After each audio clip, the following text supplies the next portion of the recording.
the meadow had been the site of a communal victory garden. Now it was one of Daisy's favorite settings, particularly at this golden hour of the day, when time hovered between afternoon and evening. The meadow was suffused in the last pink and amber of the sun's rays. This moment, for Andrea and Brian, was perfect.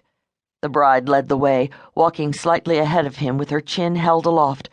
The groom's posture was protective, yet he exuded joy from every angle of his body. The breeze kicked up her gown so that the shadows connected the two of them like a delicate dark web, the unrehearsed drama of the movement coinciding with the firing of the camera shutter. Checking the viewfinder of her camera, Daisy suspected this might be an iconic shot for this couple. Except she zoomed in on a small spot on the horizon. "Damn," she muttered. "What?" Zach asked, leaning to look over her shoulder. "The Fitchman's dog Jake got loose again." There he was in high-resolution glory, silhouetted against the sweeping sky, taking a crap. "Classic," Zach remarked, and went back to coiling his cables and organizing his gear for the wedding reception. Daisy pushed a button to tag the photo for later retouching. "Ready?" she asked Zach. "Time to party on," he said, and they followed the bride and groom along the lakeshore path to the main pavilion of Camp Cayuga, where the reception would take place. The couple made a pit stop to freshen up for their grand entrance, and Daisy prepared to document the festivities. She had liked the bride from the start, and she had always loved the setting of Camp Cayuga. The serene lakeside resort was a historic landmark on Willow Lake, and it belonged to Daisy's grandparents. Tucked into the wildest corner of Ulster County near the town of Avalon, Camp Cayuga had been founded as a retreat for the elite of New York City, a place where the well-heeled could escape the steamy summer heat. These days, the camp had been transformed into a luxurious resort by Daisy's cousin Olivia. Last year, the reinvented retreat had been featured as a destination wedding venue on IamTheBeholder.com, and bookings were steady. To Daisy, Camp Cayuga was more than a beautiful setting.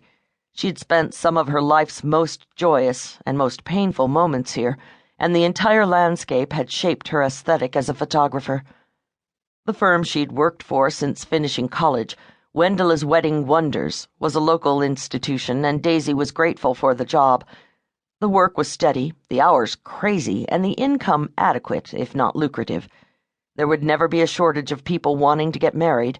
And okay, she did dream of branching out from weddings and portraits because her deepest love was something she termed narrative nature photography. At heart, she was a storyteller. Her photos offered intimate glimpses through her lens.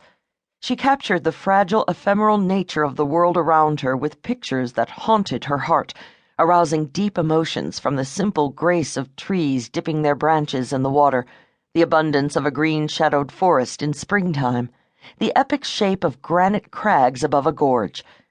In college, she'd always been under deadline pressure because her subjects would not be rushed.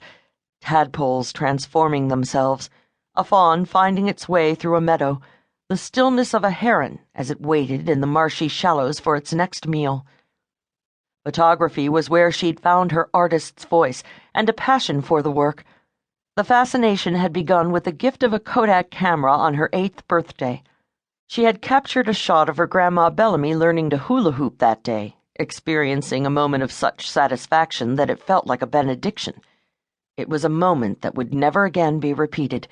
She had frozen it forever in time and memory, and despite the fact that it featured her own grandmother, there was something universal in the shot that anyone could understand. That was the moment she'd discovered the power of photography. She often wished she had more time to produce fine art with her camera, but even fine artists, and their small sons, had to eat. For a single mom, steady work trumped high art every time. And the photo snob seemed determined to overlook a key fact.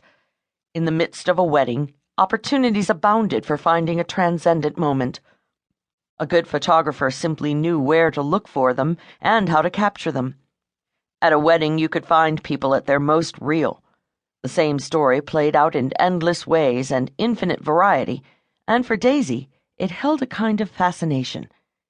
She was intrigued by the mysterious alchemy that drew a couple together and compelled them to embark on